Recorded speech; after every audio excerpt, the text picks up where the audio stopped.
ಒಂದು ಕಡೆಗೆ ಬೈಕ್ ಟ್ಯಾಕ್ಸಿಗಳ ವಿಚಾರದಲ್ಲಿ ಈಗ ಕೇಂದ್ರ ಒಂದು ನಿರ್ದೇಶನವನ್ನು ನೀಡಿದೆ. ಇದು ಒಳ್ಳೆಯದಾ ಕೆಟ್ಟದ್ದಾ? ರಾಜ್ಯ ನಿರ್ಣಯ ಬೇರೆ, ಅಲ್ಲಿರುವಂಥ ನಿರ್ಣಯ ಬೇರೆ. ಇನ್ನೊಂದು ಕಡೆಗೆ ಟ್ಯಾಕ್ಸಿ, ಓಲಾ, ಊಬರ್ಗಳಲ್ಲೆಲ್ಲ ನೀವು ಓಡಾಡ್ತಾ ಇದ್ರಲ್ಲ, ಬಳಕೆದಾರರಿಗೆ ಒಂದು ಶಾಕ್. ಯಾಕೆ ಅಂತಂದರೆ, ಜೇಬು ಇನ್ನೊಂದಿಷ್ಟು ಗಟ್ಟಿ ಮಾಡ್ಕೊಳ್ಳಿ, ಮನೆಯಿಂದ ಬರ್ಬೇಕಾದ್ರೆ ಜಾಸ್ತಿ ತುಂಬ್ಕೊಳ್ಳಿ. ಓಹೋ, ಈಗ ಜೇಬಲ್ಲಿ ಇಟ್ಕೊಳ್ಳಲ್ವಾ, ಎಲ್ಲ ಮೊಬೈಲಲ್ಲೇ ಅಲ್ವಾ? ನೋಡಿ ಸ್ಟೋರಿಯನ್ನು. ರಾಜ್ಯದಲ್ಲಿ ಬೈಕ್ ಟ್ಯಾಕ್ಸಿ ಗೊಂದಲ. ಕೇಂದ್ರದಿಂದ ಅನುಮತಿ, ಮಾರ್ಗಸೂಚಿ. ರಾಜ್ಯಗಳು ಅನುಮತಿಸಿದ್ರೆ ಮಾತ್ರ ಅಗ್ರಿಗೇಟರ್ ಸೇವೆ. ಬೈಕ್ ಟ್ಯಾಕ್ಸಿ ಸೇವೆಯನ್ನ ಕರ್ನಾಟಕ ಸರ್ಕಾರ ನಿಷೇಧ ಮಾಡಿದ್ರು ಕೇಂದ್ರ ಸರ್ಕಾರ ಅನುಮತಿ ನೀಡಿದೆ. ಅಲ್ಲದೆ ಹೊಸ ಮಾರ್ಗಸೂಚಿಯನ್ನು ಪ್ರಕಟಿಸಿದೆ. ಖಾಸಗಿ ಬೈಕ್ಗಳನ್ನ ಬಳಸಿಕೊಂಡು ಅಗ್ರಿಗೇಟರ್ಗಳು ಬೈಕ್ ಟ್ಯಾಕ್ಸಿ ಸೇವೆ ನೀಡಬಹುದು. ಆದರೆ ಇದಕ್ಕೆ ಆಯಾ ರಾಜ್ಯ ಸರ್ಕಾರ ಅನುಮತಿ ನೀಡುವುದು ಕಡ್ಡಾಯ ಅಂತ ಕೇಂದ್ರ ಸರ್ಕಾರ ಹೇಳಿದೆ. ಈ ಮೂಲಕ ಆಟೋ ಚಾಲಕರು ಗೊಂದಲಕ್ಕೀಡಾಗಿದ್ದಾರೆ. ಜೂನ್ 16ರಂದು ರಾಜ್ಯ ಸರ್ಕಾರ ಬೈಕ್ ಟ್ಯಾಕ್ಸಿ ಸೇವೆಯನ್ನ ನಿಷೇಧಗೊಳಿಸಿತ್ತು. ಬೈಕ್ ಟ್ಯಾಕ್ಸಿಯನ್ನ ಬ್ಯಾನ್ ಮಾಡುವಂತೆ ಆಟೋ ಸಂಘಟನೆಗಳು ದೊಡ್ಡ ಮಟ್ಟದ ಪ್ರತಿಭಟನೆಗಳನ್ನು ನಡೆಸಿದ್ವು. ಅದಾದ ಬಳಿಕ ರಾಜ್ಯದಲ್ಲಿ ಬೈಕ್ ಟ್ಯಾಕ್ಸಿ ಸೇವೆ ನಿಷೇಧವಾಗಿತ್ತು. ಅಲ್ಲದೆ ಹೈಕೋರ್ಟ್ನಲ್ಲಿ ನಿಷೇಧ ಪ್ರಶ್ನಿಸಿದ್ದ ಅರ್ಜಿಯ ವಿಚಾರಣೆಯೂ ನಡೀತಾ ಇದೆ. ಇದರ ಮಧ್ಯೆ ಕೇಂದ್ರ ಸರ್ಕಾರ ಮಾರ್ಗಸೂಚಿಯನ್ನ ಹೊರಡಿಸಿದ್ದು, ನಿಮ್ಮ ಖಾಸಗಿ ಬೈಕ್ಗಳನ್ನ ಬಳಸಿಕೊಂಡು ಅಗ್ರಿಗೇಟರ್ ಸೇವೆಗಳನ್ನ ಒದಗಿಸಬಹುದು, ಆದರೆ ಆಯಾ ರಾಜ್ಯ ಸರ್ಕಾರದ ಅನುಮತಿ ಕಡ್ಡಾಯ ಅಂತ ತಿಳಿಸಿದೆ. ಮೋಟಾರು ವಾಹನ ಕಾಯ್ದೆ 1988ರ ಅಡಿ ಮೋಟಾರು ವಾಹನಗಳ ಅಗ್ರಿಗೇಟರ್ ಮಾರ್ಗಸೂಚಿ 2025ನ್ನ ಕೇಂದ್ರ ರಸ್ತೆ ಸಾರಿಗೆ ಸಚಿವಾಲಯ ಬಿಡುಗಡೆ ಮಾಡಿದೆ. ಕೇಂದ್ರದ ಮಾರ್ಗಸೂಚಿಯಲ್ಲಿ ಏನಿದೆ? ರಾಜ್ಯ ಸರ್ಕಾರ ಅಗ್ರಿಗೇಟರ್ಗಳಿಗೆ ಅನುಮತಿಸಬಹುದು. ಪ್ರಯಾಣಿಕರ ಬಳಕೆಗಾಗಿ ಖಾಸಗಿ ಬೈಕ್ಗೆ ಅನುಮತಿಸಬಹುದು. ಇದರಿಂದ ಸಂಚಾರ ದಟ್ಟಣೆ, ಮಾಲಿನ್ಯ ನಿಯಂತ್ರಣ ತಗ್ಗಬಹುದು. ಕೈಗೆಟುಕುವ ದರದ ಪ್ರಯಾಣ, ಸ್ಥಳೀಯ ಸಾರಿಗೆ ಅಭಿವೃದ್ಧಿ ಆಗಲಿದೆ. ಜೀವನವನ್ನ ರೂಪಿಸಲು ಅವಕಾಶ ಮಾಡಿಕೊಡಬಹುದು. ಮೋಟಾರು ವಾಹನ ಕಾಯ್ದೆಯಡಿ ಅನುಮತಿ ಕೊಡಬಹುದು. ಸೆಕ್ಷನ್ 67ರ ಸಬ್ ಸೆಕ್ಷನ್ 3ರ ಅಡಿಯಲ್ಲಿ ಅಗ್ರಿಗೇಟರ್ಗಳಿಗೆ ಅನುಮತಿಸಬಹುದು.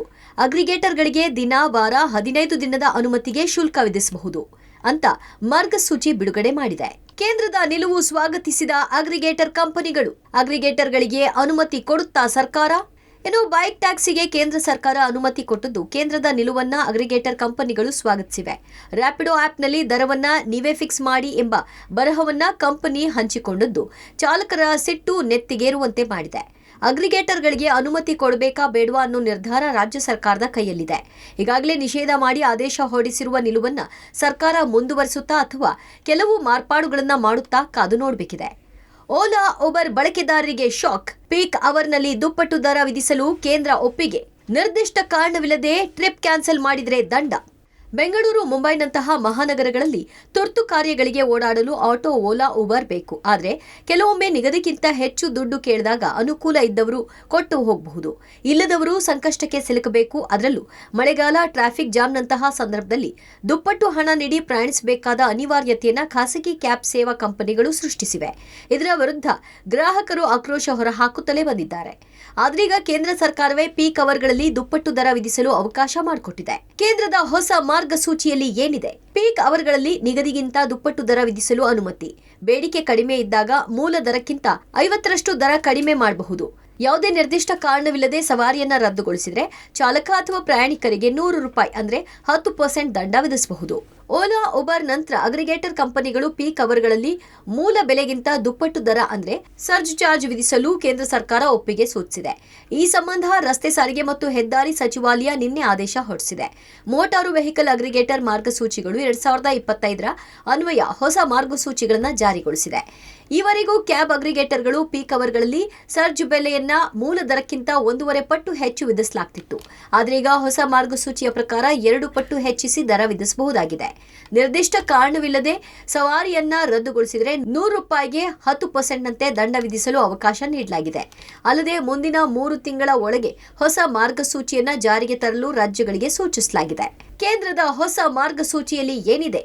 Dead mileage. 3 ಕಿಲೋಮೀಟರ್ ಒಳಗಿನ ಡೆಡ್ ಮೈಲೇಜ್ ಶುಲ್ಕ ಇಲ್ಲ. ಯಾವುದೇ ಶುಲ್ಕ ಪ್ರಯಾಣಿಕರಿಗೆ ವಿಧಿಸಬಾರದು. ಪ್ರಯಾಣಿಕರನ್ನ ಹತ್ತಿಸಿಕೊಳ್ಳುವ ಮುನ್ನ ಚಾಲಕನ ಖಾಲಿ ಪ್ರಯಾಣ ಇದಾಗಿದೆ. ಕೇಂದ್ರದ ಹೊಸ ಮಾರ್ಗಸೂಚಿಯಲ್ಲಿ ಏನಿದೆ? ವಿಮೆ ಮತ್ತು ಸುರಕ್ಷತೆ. ಪ್ರಯಾಣಿಕರಿಗೆ ಕನಿಷ್ಠ ₹5 ಲಕ್ಷ ವಿಮೆ ಒದಗಿಸಬೇಕು. ಚಾಲಕರಿಗೆ ₹5 ಲಕ್ಷ ಆರೋಗ್ಯ ವಿಮೆ, ₹10 ಲಕ್ಷ ಜೀವ ವಿಮೆ. ಜೊತೆಗೆ 3 ಕಿಲೋಮೀಟರ್ ಒಳಪಟ್ಟ ಡೆಡ್ ಮೈಲೇಜ್ಗೆ ಪ್ರಯಾಣಿಕರಿಗೆ ಯಾವುದೇ ಶುಲ್ಕ ವಿಧಿಸಬಾರದು. ಅಗ್ರಿಗೇಟರ್ ಪ್ರಯಾಣಿಕರಿಗೆ ಕನಿಷ್ಠ ₹5 ಲಕ್ಷ ವಿಮೆ ಒದಗಿಸಬೇಕು ಅಂತ ಕೇಂದ್ರ ಸರ್ಕಾರ ಹೇಳಿದೆ. ಮೋಟಾರ್ ವೆಹಿಕಲ್ ಅಗ್ರಿಗೇಟರ್ ಕಂಪನಿಗಳು ಕೇಂದ್ರದ ಈ ನಿಯಮವನ್ನು ಸ್ವಾಗತಿಸಿವೆ. ಎಲ್ಲಾ ಹಂತಗಳಲ್ಲಿ ಸರ್ಕಾರದೊಂದಿಗೆ ಸಹಕರಿಸಲು ಸಿದ್ಧರಿದ್ದೀವಿ ಅಂತ ಹೇಳಿದೆ. ದೆಹಲಿಯಿಂದ ಶಬೀರ್ ಜೊತೆ ಪ್ರಕಾಶ್, ಪಬ್ಲಿಕ್ ಟಿವಿ, ಬೆಂಗಳೂರು.